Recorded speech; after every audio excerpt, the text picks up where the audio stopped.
In an urban society, everything connects. Each person's needs are fed by the skills of many others. Our lives are woven together in a fabric. But the connections that make society strong also make it vulnerable.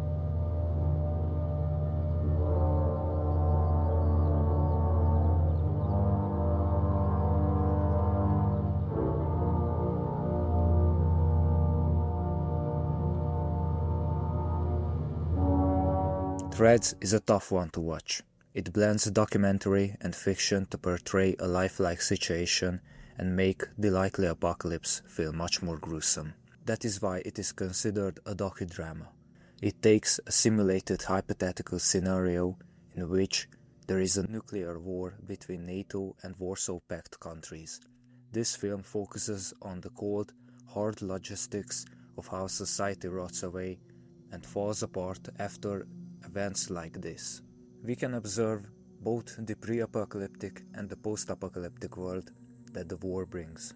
Director Mick Jackson consulted with many professionals from different scientific fields to break down the pre-war optimism. Thus, the film is a mix of documentary style with narrative voiceover, on-screen text periodically appearing, showing cold, hard data. By this, removing the emotional filter and treating the events as a statistical inevitability. And the film hits harder. However, we also observe kitchen sink realism through common, ordinary citizens, specifically a couple, Ruth and Bill, as they await the birth of their child from an unplanned pregnancy. Following this slow burn story in the beginning adds humanity to the narrative. While everyday events happen, like family gatherings and moving in, the global conflict boils. As much as the characters try to ignore the inevitable, the government's readiness and measures force them to face the hard facts. You and your family must take cover at once. Do not stay out of doors. If you are caught in the open, lie down. These are terrible times to have a child. This film doesn't provide any light at the end of the tunnel. Instead, it shows slow and painful suffering after the collapse of society. How the lack of basic logistics, healthcare and food hinders survival. And also the unseen threats of radiation poisoning and the lifeless impact of nuclear winter. Through a decade in the apocalypse, we see how the society we knew has devolved into medieval conditions. Ruth's daughter represents the death of culture, using a simplified broken English. Her existence is a grim answer to the question of the future. She has no education, no traditional family, and no hope for a better life. As I said, this is a hard watch, but it should be a mandatory viewing after a certain age, so that one knows what we might truly face.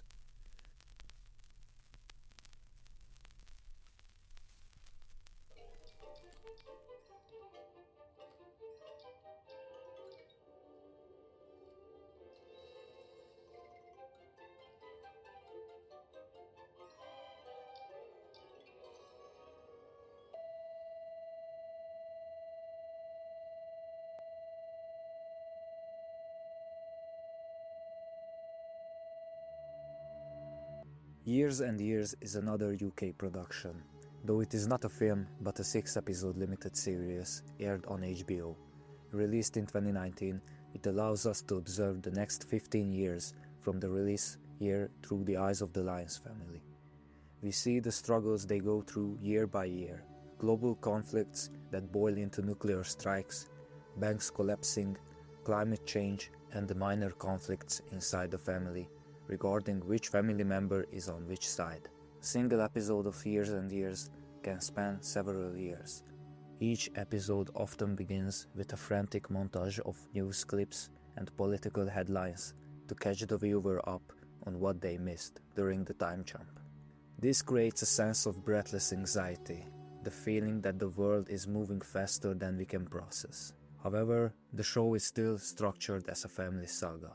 Every global catastrophe is filtered through the specific, mundane lives of the Lyons family. No matter how wild the world gets, the show always returns to a birthday party, funeral, or a kitchen table argument. By focusing on the family, it doesn't become a dry political lecture. In the first half of the series, the family members are pretty much passive sufferers of their surroundings, believing that they can't do anything besides complaining. In the last half of the story, they are forced to act and gather the courage to make a change after certain events and losses. The series also explores transhumanism. It delves into what kind of legacy we can leave behind to future generations in a digital world where we are only data. If it is possible to live forever and observe humanity with this ability, why do we still have the urge to see future generations if so far we only saw chaos?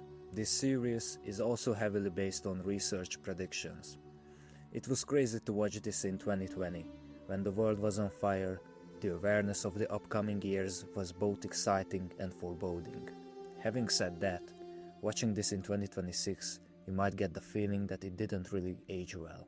Or conversely, see how eerily accurate some predictions were.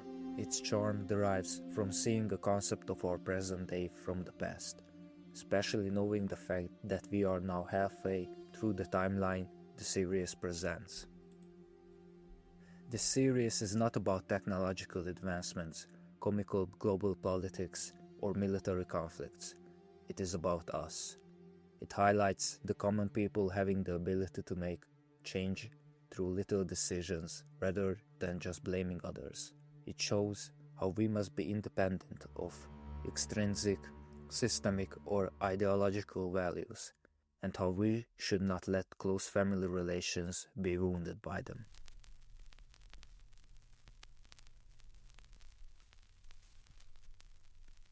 Is the senator in?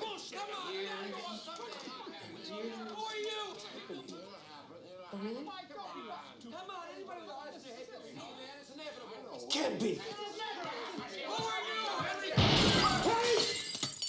I'm very serious about this shit. Now you tell me now. You're joking, huh?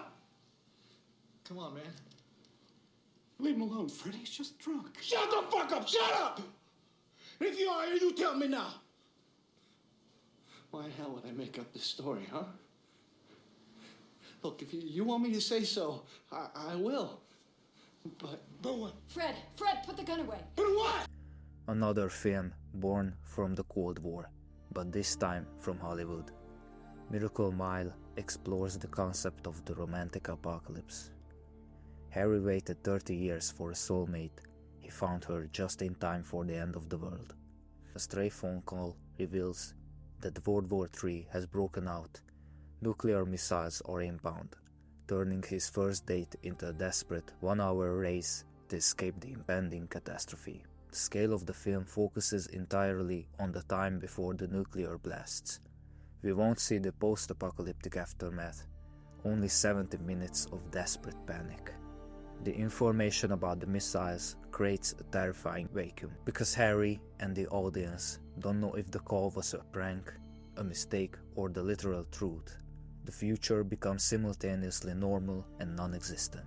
The film shows that the mere rumor of no tomorrow is enough for people to resort to immediate chaos. Harry is faced not only with the threat of death, but with the tragedy of meeting Julie, the love of his dreams, knowing that their potential might be lost. The film raises haunting questions. If there is a cosmic output that leads you to someone special, is it also cosmic justice to make the future impossible? Or is it cosmic irony? Because the film slightly implies that Harry is partly at fault for being late to his date.